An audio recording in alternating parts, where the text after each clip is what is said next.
नमस्कार। Cab financial services में फिर से आपका स्वागत है।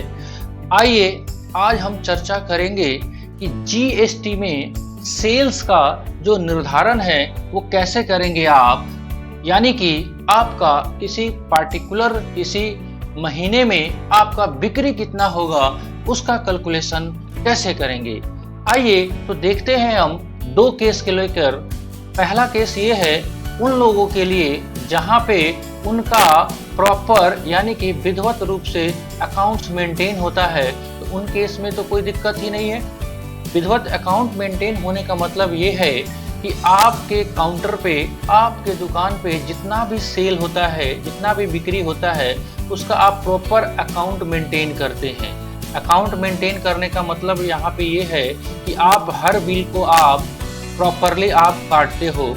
देखिए जीएसटी में तो ये कानून भी है कि आपको बिल को काटना है, लेकिन कुछ ऐसे केस भी हो सकते हैं या कुछ ऐसे बिजनेस हाउस भी हो सकते हैं जहां पूरा का पूरा बिल उसी टाइम मेंटेन करना मुश्किल हो जाएगा। मतलब मान लेते हैं एक एग्जांपल के तौर पे, कोई एक छोटा दुकानदार है जिसके किराने की शॉप है, अगर जनरल स्टोर है या किराना स्टोर है, या ऐसे व्यवसायी जो अकेले हैं और उनका व्यापार बहुत बड़े लेवल पे नहीं है, छोटे छोटे कस्टमर आते हैं, तो उनके लिए प्रैक्टिकली संभव नहीं है कि एक एक बिल को उसी टाइम वो काट पाए। देखिए तो दोनों केस को हम आज डिस्कस करेंगे। अगर आपका अकाउंट मेंटेन हो रहा है, तो आपने जितना भी बिल डिडक्ट किया है, मैंने पीछे भी आपको बताया हुआ है कि आपको कैसे बिल को मेंटेन करना है। अगर प्रॉपर एक एक कस्टमर वाइज आप बिल मेंटेन करते हैं, तो पूरे महीने में, जैसे अभी हम लोग जुलाई 2020 में हैं, जुलाई 2020 की हम बात कर रहे हैं, तो जुलाई 2020 में क्या करोगे आप, 1 तारीख से लेकर और 31 जुलाई तक का आप पूरा बिल को आप टोटल कर लेंगे, ठीक है, और टोटल कर लेंगे, वही आपका सेल वैल्यू होगा। ये तो आसान है उनके लिए जिनके पास प्रॉपर बिलिंग सिस्टम है या कंप्यूटर में अकाउंट मेंटेन होता है, और करना भी चाहिए। लेकिन एक कॉन्सेप्ट है कि गुड बेटर बेस्ट, है ना, बेस्ट तो करना ही चाहिए हमको। एक है गुड, दूसरा है बेटर और तीसरा है बेस्ट, है ना।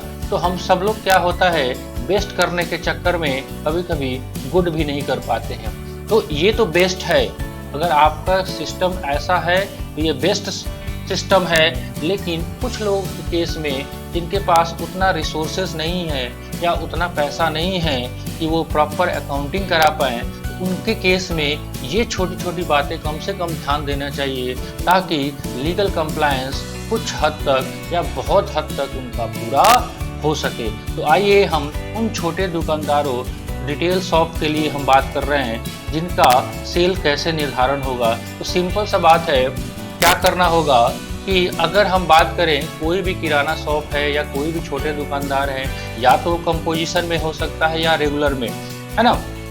तो सबके केस में उनको एक चीज ध्यान में रखना जरूरी है, वो है उनका बैंक में कैश का डिपॉजिट।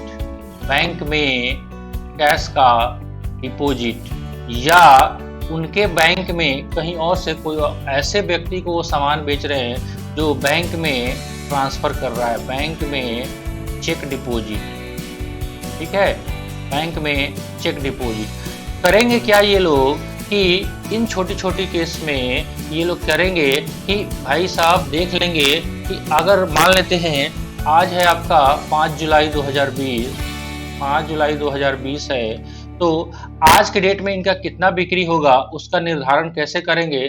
तो सर आपके गल्ले में या काउंटर में जितना कैश आया है, एक बार देखिए, ध्यान से देखिएगा इसको, बहुत आसान चीज है, कर सकते हैं आप।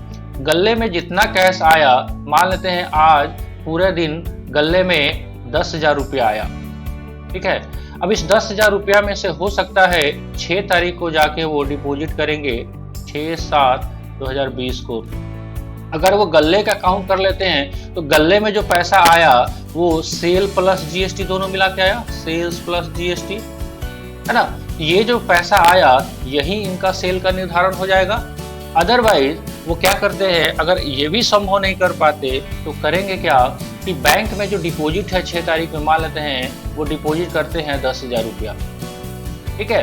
तो 10,000 रुपया जितना बैंक में डिपॉजिट होगा, अब 10,000 रुपया जो डिपॉजिट हुआ ये कैसे आया होगा, सेल जो हुआ होगा, बिक्री जो हुआ होगा उस दिन, उसमें से जो दुकान के खर्चे होंगे, खर्चा तो होगा ना, एक्सपेंस होगा, वहाँ पे भाड़ा लगा होगा, रूम का रेंट भी दिया हो सकता है, स्टाफ को दिया होगा, वो सारा जो खर्चा है उसको क्या करेंगे, घटाने के बाद ही पैसा बैंक में डिपॉजिट हुआ होगा बैंक में, है ना। तो करेंगे क्या, जितना बैंक का डिपॉजिट है उसमें उस खर्चे को जोड़ देंगे तो आपका सेल का अमाउंट आ जाएगा।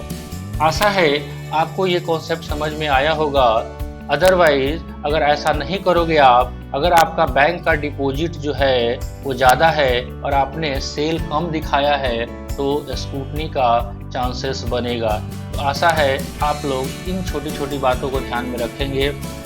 जो लोग अकाउंट नहीं मेंटेन कर रहे हैं तो कम से कम वो पूरे दिन का सेल का निर्धारण ऐसे करेंगे कि जो उनका बैंक में डिपॉजिट है प्लस उनका जो रोज का दुकान का खर्च है उसको जोड़ने के बाद जो अमाउंट आएगा वो सेल प्लस जीएसटी का अमाउंट होगा। तो इस हिसाब से वो बिल का अपना मेंटेनेंस कर सकते हैं।